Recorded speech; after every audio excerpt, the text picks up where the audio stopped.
हरे कृष्ण। तो हम भगवद गीता के पहले अध्याय का चौथा श्लोक देखने वाले हैं आज। तो चलिए पठन शुरू करते हैं।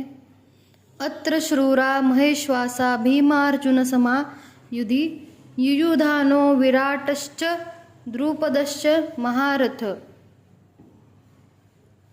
इस सेना में भीम तथा अर्जुन के समान युद्ध करने वाले अनेक वीर धनुर्धर हैं, यथा महारथी युयुधान, विराट तथा द्रुपद।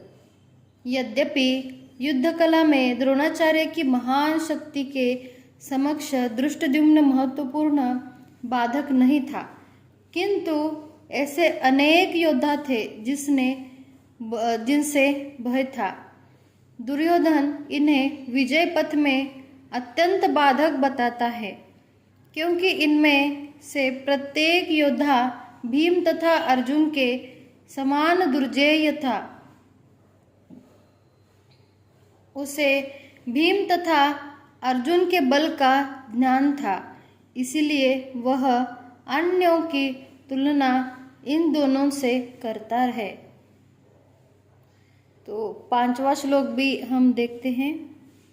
दृष्टकेतु चे कितान काशीराजश्च वीर्यवान पुरुजी कुंतिभोजश्च शैब्यश्च नरपुंडव। इनके साथ ही दृष्टकेतु, चेकितान, काशीराज, पुरुजित, कुंतिभोज तथा शैब्य जैसे महान शक्तिशाली योद्धा भी है। तो अगला श्लोक देखते हैं। युधामन्युश्च विक्रांत उत्तमोजाश्च वीर्यवान सौभद्रो द्रौपदेयाश्च सर्व एव महारथा। पराक्रमी युधामन्यु, अत्यंत शक्तिशाली उत्तमोजा, सुभद्रा का पुत्र तथा द्रौपदी के पुत्र, ये सभी महारथी हैं। सातवां श्लोक देखते हैं। अस्माकं तु विशिष्टाये तान्निबोधद्विजोत्तम नायका मम सैन्यस्य संज्ञार्थतां ब्रवीते। किंतु हे ब्राह्मण श्रेष्ठ, आपकी सूचना के लिए मैंने अपने सेना के उन नायकों के विषय में बताना चाहूँगा जो मेरी सेना को संचालित करने में विशेष रूप से निपुण है। अगला श्लोक देखते हैं। आठवां श्लोक। भवान भीमश्च कर्णश्च कृपाश्च समितिंजय अश्वत्थामा विकर्णश्च सोमदत्ति स्थवे च।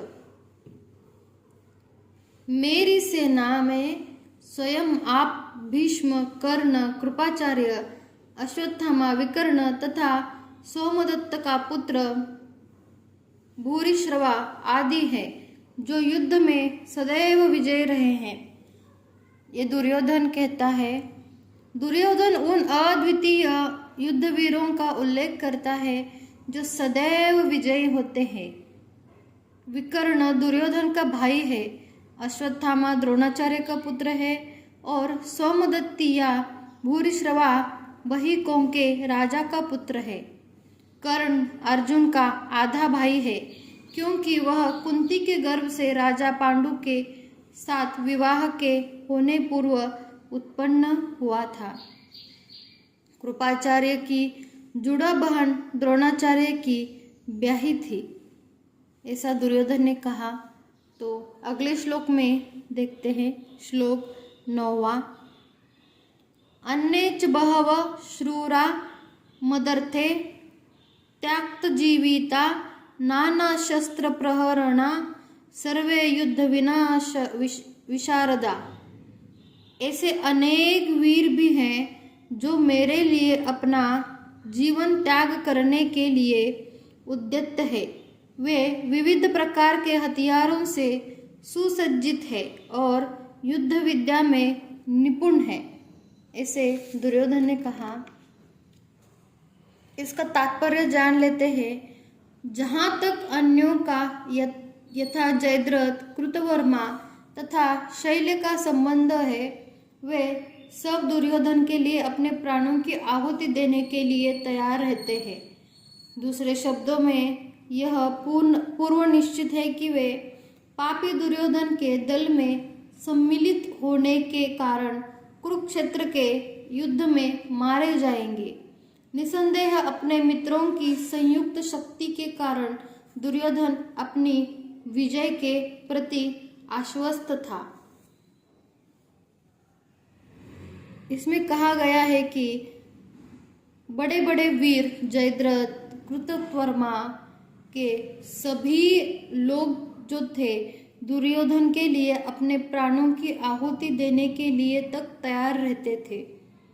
दूसरे शब्दों में कहा जाए तो पापी दुर्योधन जो था दल में सम्मिलित होने के कारण कुरुक्षेत्र में युद्ध में मारे जाएंगे। निसंदेह अपने मित्रों की संयुक्त शक्ति के कारण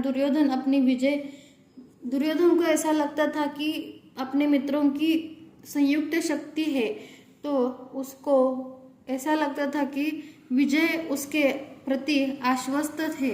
मतलब उसे ऐसा लगता था कि इन सभी मित्रों की उसके शक्तिशाली है, बलशाली है, तो उसको ऐसा लगता था दुर्योधन की कि वही विजयी होगा। 10वां श्लोक।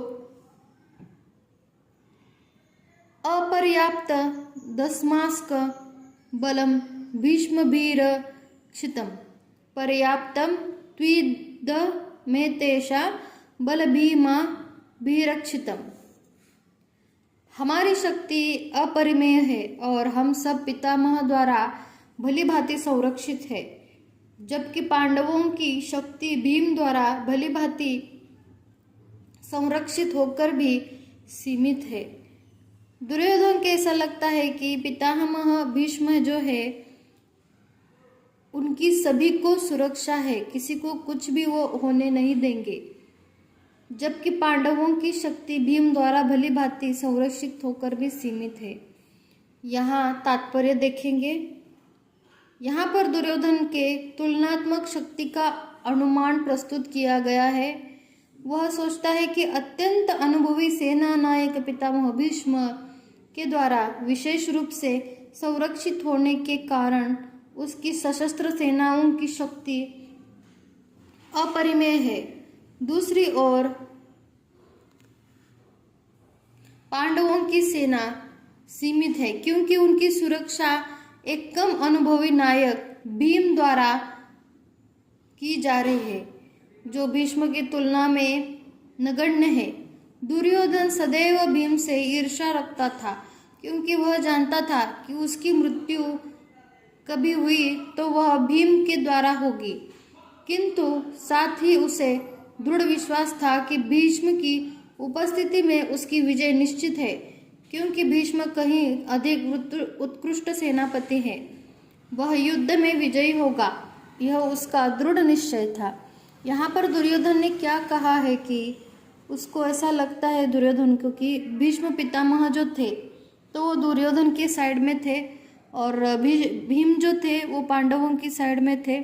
तो दुर्योधन को ऐसा विश्वास था कि भीष्म पितामह होते हुए उसे कौरवों को कुछ भी नहीं होगा।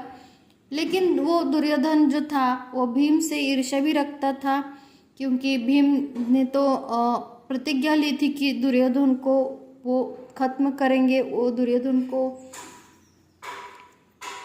दंड देंगे। तो इसीलिए दुर्योधन बहुत उनसे ईर्ष्या करता था। लेकिन उसको ऐसा विश्वास भी था कि भीष्म पितामह भीष्म के होते हुए कौरवों को कुछ भी नहीं होगा। आगे के श्लोक में देखते हैं।